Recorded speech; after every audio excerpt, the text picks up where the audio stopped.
พี่น้องเอ้ยเดี๋ยวมาเก็บบักสะดีนะเก็บอะไรยังนี่ไปต้มแล้วแกน้ำกะมีเก็บก่อนแห้งเลย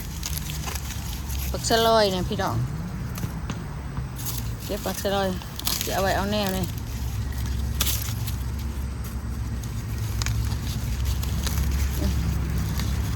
ตัดไปต้มก่อนแล้วพอเก็บเบิดกุกต้นนั่นแหละเห็นไหมขน้อยปลูกเองนี่นี่ต้นละช่องพักเนาะต้นกระโบได้เก็บถิ่มออกไปเนาะก็เก็บเบิดแล้วเก็บเบิดแล้วเก็บเบิดแล้วอันนี้บ่นี่สักทีบ่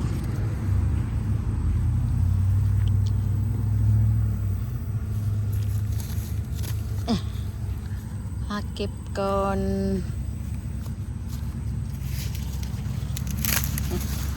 มันบ่ได้แก่แล้วพี่น้องมันห่างแดดแห้งแดดมันแห้งแดดอันนี้พอบ่รดน้ำมันคนเป็นหอนมันยังทางดินทางในมันอ่อนอยู่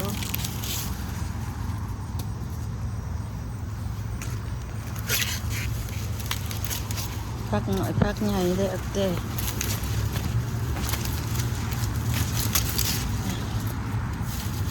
เก็บครั้งแรกเลยนี่หมวดแรก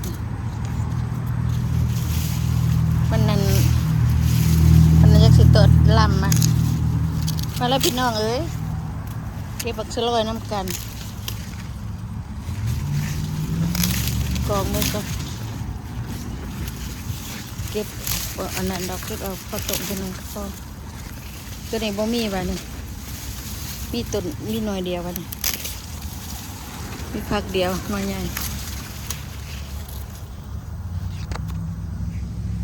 เด็กพี่น้องตับยังไปตัดเด็ดหักเพราะว่าไม่มีเวลาตัวเองมาตรการเมื่อยแล้วก็จะเอาแต่พอได้ต้มกินแล้วก็แย่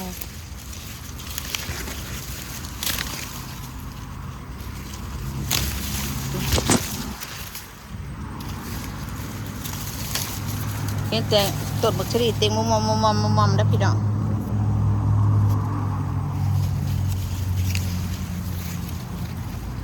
มันแก่ไปละแต่บอกมีเวลาเก็บมันเด้ฝนตกแล้วก็แดดแล้วก็เป็นอย่างนี้นะ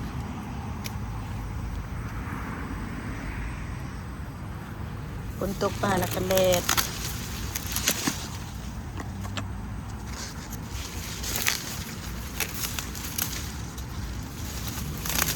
ตัวนี้มีหมากเดียวอ่ะอันนี้มันบริแก่เลยพี่น้องมันได้สิแก่ให้เบิ่งเดี๋ยวมันพอดีกินนะนี่บริแก่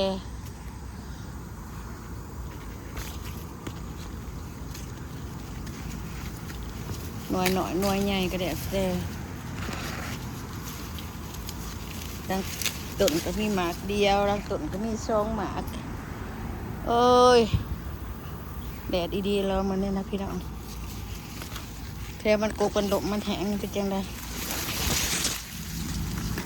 ลมมันมาเหมือนน่ะฝนตกก็ลมโอ้ยพี่น้องเลยลมแถลมว่าลมก็มาแต่ครั้งเดียวเดินมาแต่วันนี้นะพี่น้องเอ้ยมองหัวกว่าจักพี่น้องเบิ่ง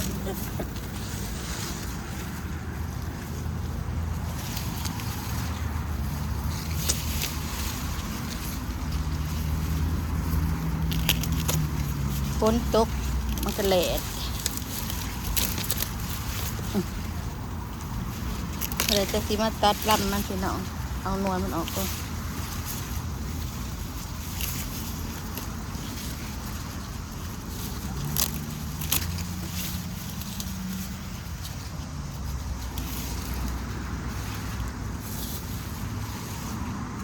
หน่อยๆก็มีบากและมีในเลยไม่ใช่ สลอยคือน้ำกระชอนนี่นะสิเฮ็ดจังได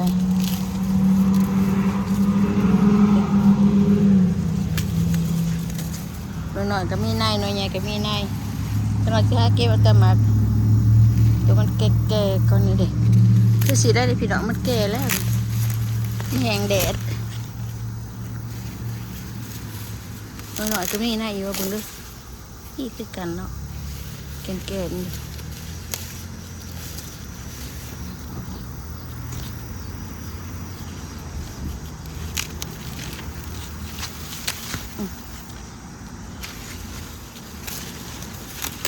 บ่ได้หดน้ำมันก็เป็นแบบนี้แหละเก็บกองไว้หาก่อนมันขนาดเบิ่งละมักสลอยมันก็ส้มเรื่องสีหน่วยเท่านี้ละเสียใหญ่ซ้ำไร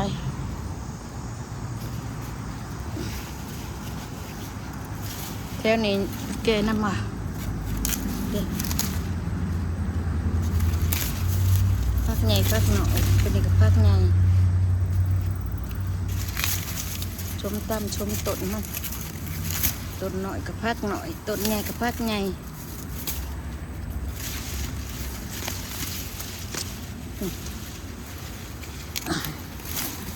ตัวพี่น้องเก็บกันมาจะตัดต้นนะเพราะว่าพ่อเป็นเมื่อยเพราะว่าเก็บซอยเพราะว่าจับกล่องให้ซื้อเอง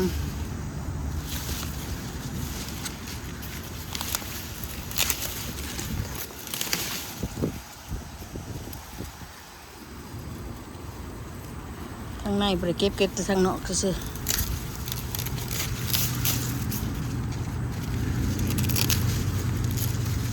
หน่อยกับพักหน่อยรับหน่อยกับพักหน่อยรับใหญ่กับพักใหญ่เห็นบ่นี่พักหน่อยจะเต็มได้เต็มเลยหมดเลยขน่อยปลูกเองปีนี้โปรเวทพัวปลูก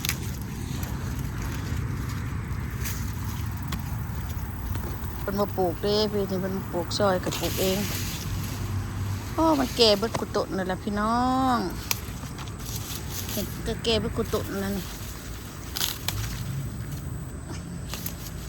เก็บไปแล้วมาเลยพี่น้องเด้อมาเก็บบักสลอยซอยกันเก็บเพื่อได้นี่จุดเปลือกตายเพื่อซื้อกล่องเองฮักตัวมันก็ดีกันสารพัดมันเป็นแน่กล่องกัน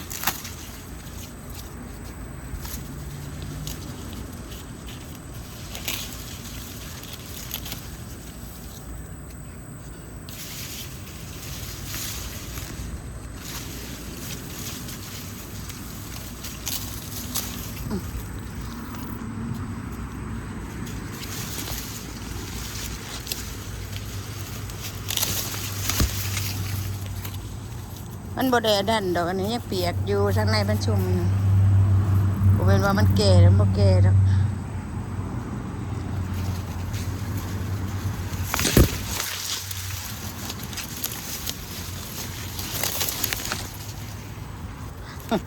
หัวสันว่าขอดว่าพี่น้องตาหูได้ตาขอโทษเด้อพี่น้องเด้อหักปกติเลยหักปกติลอยเลยนี่จะตั้งกล่องไว้กับบริตั้งเบิ่งก็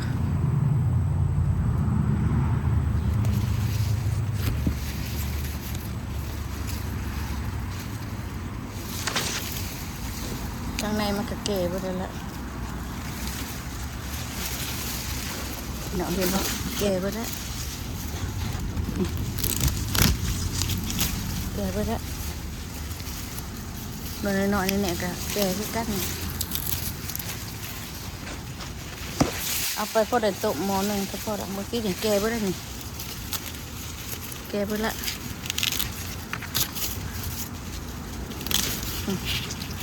หอยมันหยุบ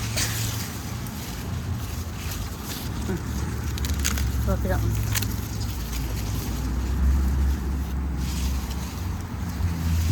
หอยมันหยุบแต่เฮิงเด้อคนอะไรเขามาเบิ่งก็มีเวลานี่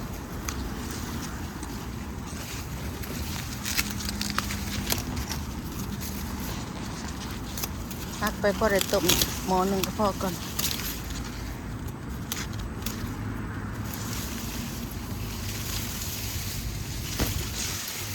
นี่น้อยๆสิเอาแต่แก่นี่ก่อนเดี๋ยวมันชิหาวเราที่บอกแต่ว่าบ่หาวดอกจำนี่พอดีคำว่าเปลือกมันยังอ่อนนั่นเอาไปต้มมันอย่างอันนั้นโพดมันยังอ่อนโพดเด้อพี่น้องแต่เราเคยต้ม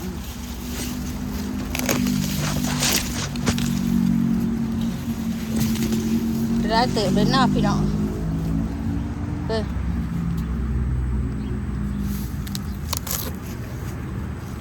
จะนอนจะเก็บตั้งกล่องกันพี่น้องผู้ใดเดินไปแท้อยู่พี่น้อง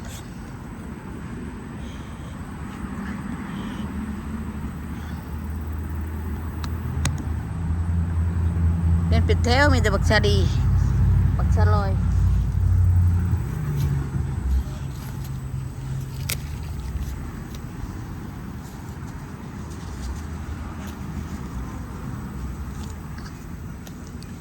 กระโดดชิเก็บมาไว้ห่มมันเลย